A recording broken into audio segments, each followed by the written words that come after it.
Today you've selected the Striplock's 5-inch hidden joiner. Let's take a look at what's inside the pack.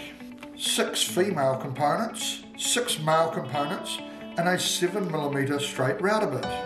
On this product there is a locking ramp, but leaving it in place it will become a permanent fix. If I remove the ramp, then I will be able to disassemble my project.